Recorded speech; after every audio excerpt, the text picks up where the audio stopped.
All right, you didn't start your practice to become a full-time billing detective, right? So what if you could let Athelis RCM take that off your plate? It's AI-powered revenue cycle management that actually gets you paid faster with fewer denials and way less stress. Athelis plugs into your EMR, no messy tech drama, and it starts working immediately. Denials managed, payments tracked, insights clear as day. You get a real-time dashboard that shows you where your money is, what's working, and where you can improve. If you're ready to stop chasing dollars and start collecting them, it's time to check out Athelis RCM. Go to athelis.com and book that demo. That's ATHELAS.com. Your future self will thank you. Let's say stop you being vague with your notes. So we always say cut the fluff, but that doesn't mean being vague. You need to be specific. So we need to be incorporating the right things into your notes. So the skill that you use, the strategy that you use, what cues you're providing. You don't want to be vague in that, like, oh, just facilitated a balance activity. Why did you do that? And what did you bring to that treatment that a layperson could not have done? And even just how they're progressing or what you have to modify so they can do that day. If they could do something the other day and today they can't, that's fine. People are going to go up and down. Sure. But how do they present? What did you do? And then how did the patient present? It's all much more important than those little steps. They've been on the front lines of patient care, one with a gait belt, the other with a sensory swing, overworked, under-caffeinated, and buried in documentation that felt more like creative writing assignments than clinical notes. But instead of surrendering to the chaos of checkboxes and cookie-cutter care plans, they built something better for themselves and for the rest of us. Now they're turning clinical documentation from a dreaded task into an art form. They're making defensible notes actually make sense, empowering therapists to treat more creatively and document more confidently. Their mission: cut the fluff, keep the skill, and unleash the true power of purposeful treatment. From a shared frustration came a shared solution and a platform that's reshaping how therapists show their worth, one ninja move at a time. Meet the OTPT power duo behind the Note Ninjas, Nicole Poppert and Stephanie Mayer, on this episode of PT Pintcast.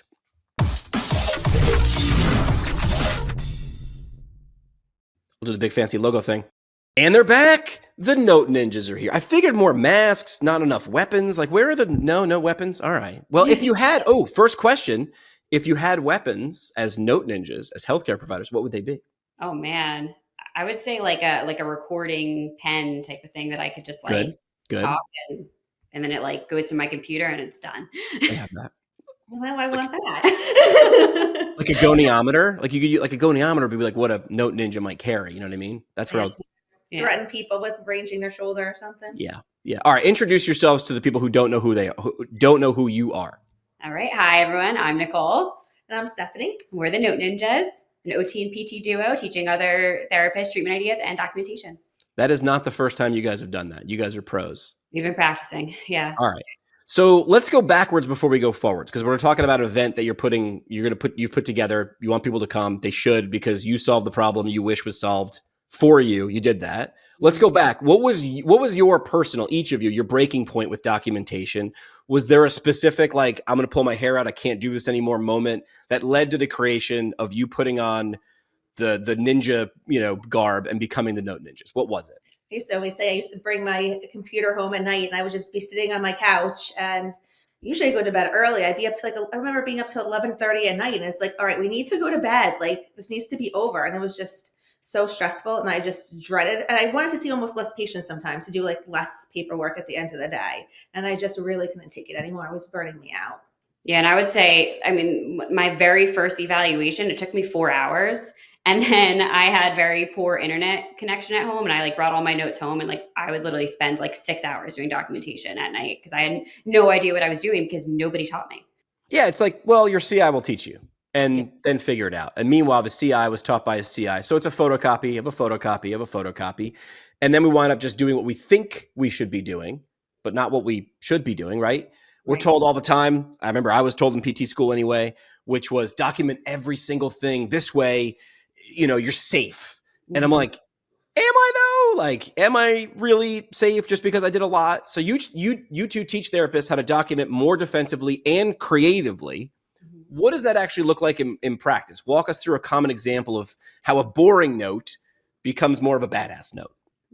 So we just like to say that you don't have to write a lot. You just have to write exactly what you did. We just have to focus on the skill of the clinician, not necessarily the steps of any activity. So that's what we focus a lot in our trainings, showing an activity and then exactly how to document and living out the stuff that's really not important. It might be important why the patient was doing it to reach a goal, but not necessarily like the steps of all the activities that you're doing. Yeah. And like, yeah. And to incorporate like the skilled phrases, I think is like the big thing. So, we keep the list of skilled phrases like facilitated, engaged instead of tolerated, and like things like that. That like can we retire tolerated? It's about time. Have you ever imagine someone was like, "Oh, I went to have drinks with my friend Jimmy. Oh yeah, what's he like? Well, I tolerated it well." Does that sound positive at all? So good. Yeah. Yeah. No, it sounds awful. You should not be reimbursed for that. Yeah. So you've mentioned cutting the fluff. What are the top 2 or 3 things besides tolerated that therapists should stop doing in their notes outside of what you just mentioned, which is like writing down just a list of steps? Good question. Let's say stop being vague with your notes. So we always say cut the fluff, but that doesn't mean being vague. You need to be specific. So we need to be incorporating the right things into your notes. So the skill that you use, the strategy that you use, what cues you're providing. You don't want to be vague in that, like, oh, just facilitated a balance activity. Why did you do that? And what did you bring to that treatment that a layperson could not have done? And even just how they're progressing or what you have to modify so they can do that day. If they could do something the other day and today they can't, that's fine. People are going to go up and down. Sure. But how did they present? What did you do? And then, how did the patient present? It's all much more important than those little steps. All right. So typically things like compliance and defensibility and documentation and creativity are like 2 ends of the spectrum, right? We're taught in school, PT school, OT school, SLP school. The creativity is not on the syllabus, right? Mm-hmm. But we work with humans, so we want to be creative. So how do you guys teach people to balance creative, patient-specific treatment planning with the need for those things that have to be there, like compliance and defensibility and documentation? Well, I think it's just like important that a lot of people think that we need, especially with social media, you see all these crazy equipment that you use. Yeah. And it's so oh, wow, I want that, But when it comes down to it, you have to think about you and your patients. What do you have the means to? You have to work within your means of the equipment. So we like to bring these simple, basic treatments and then just kind of elevate them. And that's going to show progress. It's going to challenge them. Plus, it's going to be more fun. And then we want to keep it patient-centered for the patient. So instead of, just doing a ball toss, maybe you're doing a ball toss with a cognitive task and having them, name some categories or walk and do the ball toss. It's just that little thing that sets us apart because we're giving that little creativity aspect with that simple activity that anyone can use in any setting. Plus, a lot of our job too is to get them to want to come back. A lot of times, people stop coming to therapy and the buy-in and engagement. So a lot of times they don't want to just do 2 sets of 15 leg raises, But if you add in some kind of activity that they enjoy, I was even thinking that this morning. I was at the gym and I go to a lady that's very creative. And I'm I know I don't need this, but this keeps me coming back. And this is what keeps our patients coming back too. Maybe patient might like that, but a lot of them like to, change it up a little bit and have a little bit of fun while still getting all the benefits. So yeah. This just in, no one wants to do 2 sets of 15 leg raises. We could retire that along with tolerated. Yeah. But I feel like you guys, from the first time I, sort of came across your content, was you weren't doing anything necessarily revolutionary. And it's not a knock, it's a compliment. What you were doing was showing people hey, what if we twist this? What if we made this a little bit harder? So I think people could copy exactly what you're doing, but really it felt like you guys were putting things out there to just spark whoever the viewer or the watcher was, take this and run with it. We are not the end all be all. We are the catalyst to let you know you are allowed to be creative. In fact, you're supposed to be creative here. Exactly. Yeah. We kind of like to set the foundation and then, and we get a lot of people that ask oh, I have a lower level patient. How can I use this? I'm you just have to use your clinical reasoning skills. And you need to use your own personal judgment and trust yourself as a clinician and to modify the activity. We're showing this activity that's balanced. Just sit down or have some support Add a gate belt and support them. So it's really, like you said, it's not revolutionary. It's just, you have to kind of, use your own creativity. You ever use a system that just gets you? Like where everything actually makes sense and works like it's supposed to? That's the vibe with Empower EMR from MW Therapy. It's built specifically for physical therapists, so you're not stuck Frankensteining a bunch of software that was designed for other industries together. Empower is your one-stop shop from scheduling and billing to reporting and even built-in marketing. The real magic? The automation.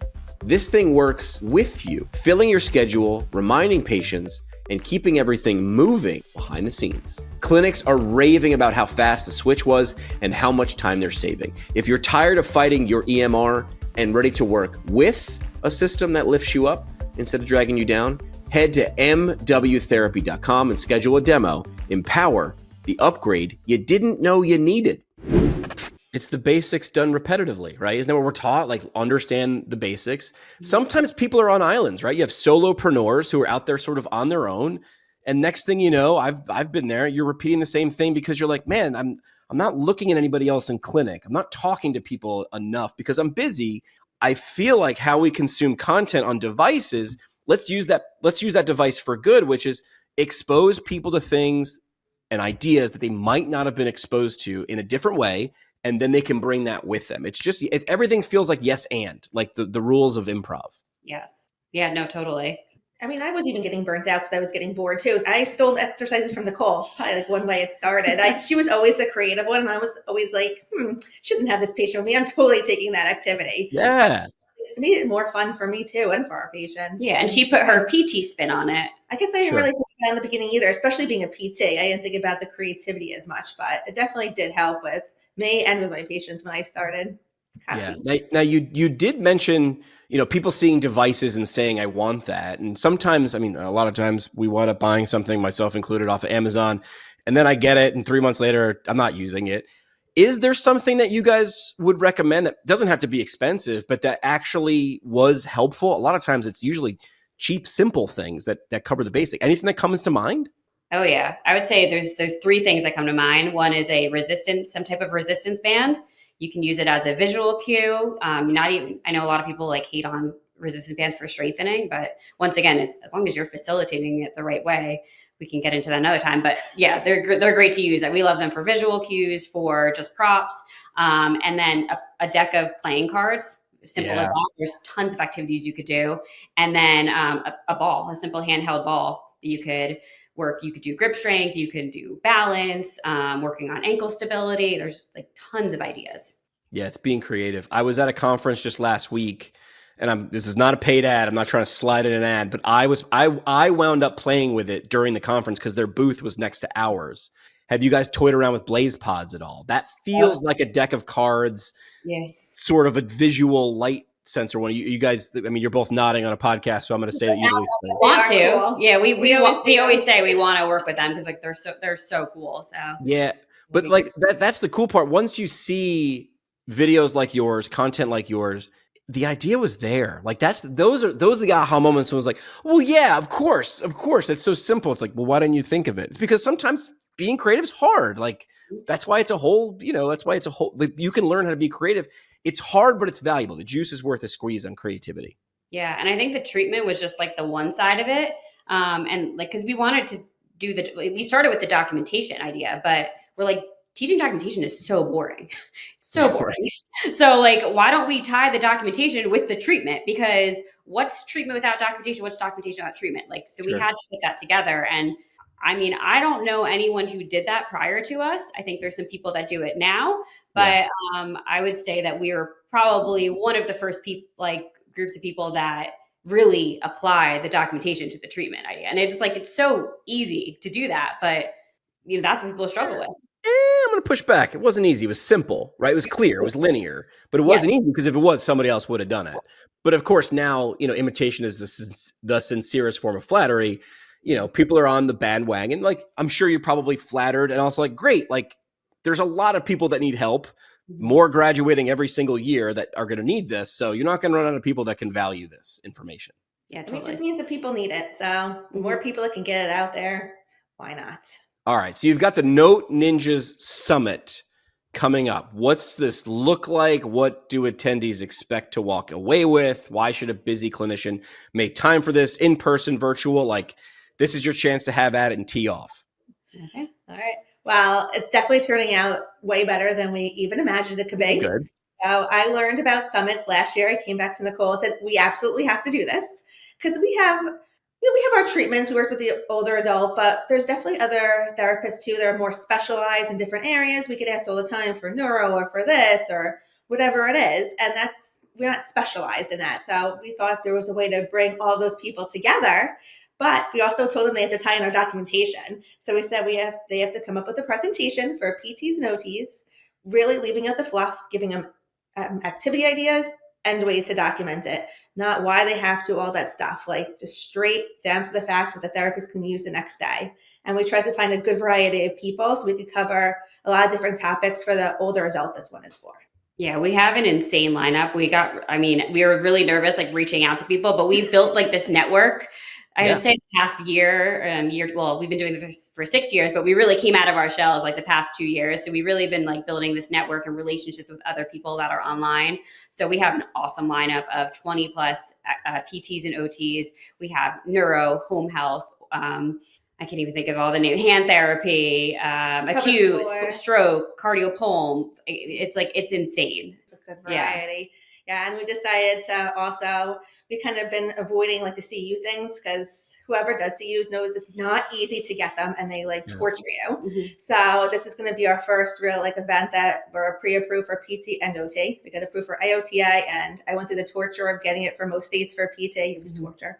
But so we have 20 CEUs or contact hours for OT and so this time we really went all in with it. So they also And by the way, it's called Innovative Treatments Effortless Documentation for PTs and OTs working with older adults.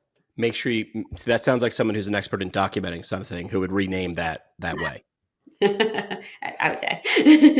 All right. Advice. If you had one sticky notes worth of advice, because that's how we used to keep track of things before apps, one sticky notes worth of advice to slap on every therapist's laptop or clipboard, whatever they're carrying around, what would it say about documentation or treatment planning? What's sort of the one thing you'd want to hit people with? Mine would say like, what did you do? So like, as you're the OT or PT reading that, like, what would you do? Don't worry about, of course, patient presentation is important, but you don't have to list all the steps of the activity. Just focus on the strategies, and that's your skill right there. That's what's going to be reimbursed because that's what insurance cares about is what you did with the patient and why your brain was used. And then that's a good one. And then the next one would be, is everything focusing on one of the patient's goals? Because I think another thing we do too is what's within normal limits. What do we think it should be? Adults do this. Like, does the patient need this? Is all the activities you're doing, no matter how creative or how boring, whatever it is, are they all related to the goals that the patient wants to get back to? And does it show it in your note? All right. You ready to play a quick game?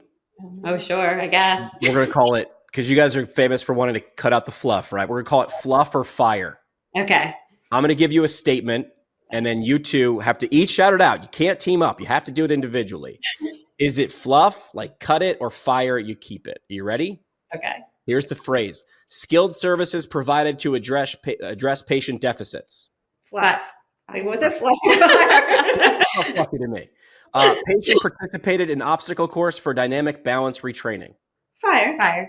Patient tolerated treatment well. Oh, fluff. There's that word. Listen, it's in there.